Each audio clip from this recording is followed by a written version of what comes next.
በማርች 6 1981 ዓ.ም ሜሪየን ባክማ በጠዋት ተነስታ ልብሷን ከለበሰች በኋላ ወደ ሎዌክ ከተማ ውስጥ ወደሚገኝ ፍርድ ቤት ተጉዛ ትደርሳለች። ማንም ያልጠበቀውን ድርጊትም ትፈጽማለች። ይህን ድርጊት ለመፈጸም ምንድን ነው ያበቃት? እስቲ አንድ ዓመት ወደ ኋላ መለስ ብለን ታሪኳን ለመረዳት እንሞክር። በሜይ 5 1980 ዓ.ም ይህች ትንሽ ልጅ ከእናቷ ጋር ነበረች። በድንገት አለመግባባት ውስጥ ይገቡና ይጣላሉ። ሕፃኗም ልጅ በጣም ስለተበሳጨች ንዴቷን ሌሊቱ ሙሉ አልለቀቃትም። በቀጣይም ቀን እንደተናደደች ነበር። የልጅቷ ስም አና ነው። ዕድሜዋ 7 ዓመት ነው። እናቷ ሜሪየን ትባላለች። ለብቻዋ ነው የምታሳድጋት። ሜሪየን ባር ውስጥ አስተናጋጅነት ስለምትሰራ አብዛኛውን ጊዜ ምሽትና ሌሊቱን በስራ ነው የምታሳልፈው። በዚህ ምክንያት አና ራሷን ችላ በጠዋት ወደ ትምህርት ቤት ለመሄድ በየቀኑ መዘጋጀት ነበረባት። ከአንድ ቀን በፊት ከእናቷ ጋር በነበራት አለመግባባት እንደተበሳጨች ነበር። ስለዚህም ለምን ዛሬ ከትምህርት ቤት ቀርቼ ጓደኛዬ ቤት አልሄድም ብላ አሰበች። አናም ከቤት ወጥታ ወደ ጓደኛዋ ቤት ሄደች። ግን ጓደኛዋ ቤት ውስጥ አልነበረችም። ወደ ትምህርት ቤት ሄዳ ነበረ። አና አሁን ምን ማድረግ እችላለሁ ብላ እያሰበች ለብቻዋ መንገድ ላይ መዞር ትጀምራለች። መንገድ ላይ እየተዘዋወረች ሳለ አንድ ሰው ይቀርባታል። የሰውየውም ስም ክላውስ ነው። እዛው አካባቢ ነዋሪ ሲሆን ወጣ ባለ ባህሪው ይታወቃል።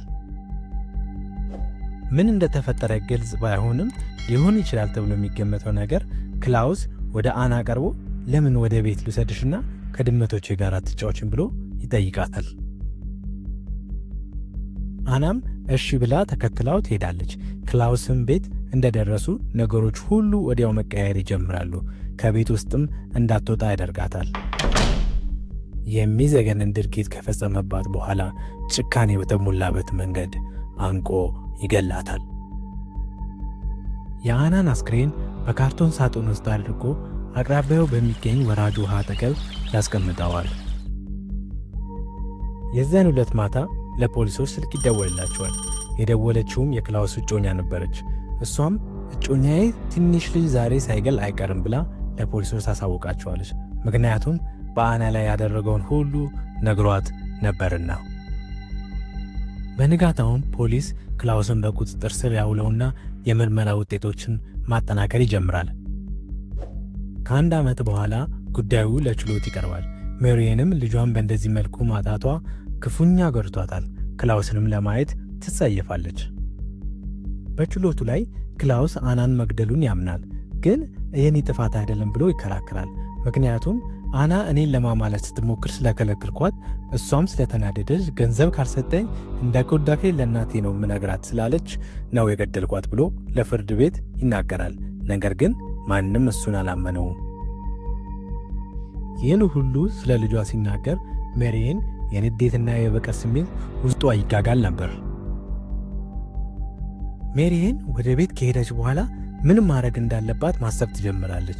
በመጨረሻም ሽጉጧን ማዘጋጀት ትጀምራለች። በሦስተኛው የችሎት ቀን ሜሪየን በጠዋት ወደ ፍርድ ቤት ትጓዛለች። እዛም እንደደረሰች ክላውስን በዳኞች ፊት ተቀምጦ ከጀርባው ታየዋለች። ሜሪየንም እጇን ወደ ቦርሷ በመላክ ሽጉጧን ታወጣለች። ወደ እሱም በመጠቆም መተኮስ ትጀምራለች።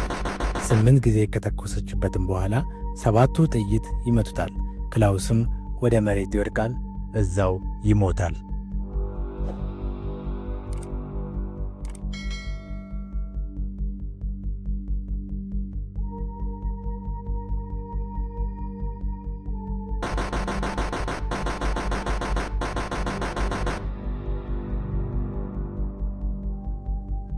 ፍርድ ቤት ውስጥም የነበሩ ሰዎች ሁሉ ይደነግጣሉ። ሜሪየንም ሽጉጧን ወደ መሬት ትጥለዋለች። እሷም እዛ ለነበሩ ሰዎች ይህን ትላቸዋለች። ልጄን የገደለው እሱ ነው።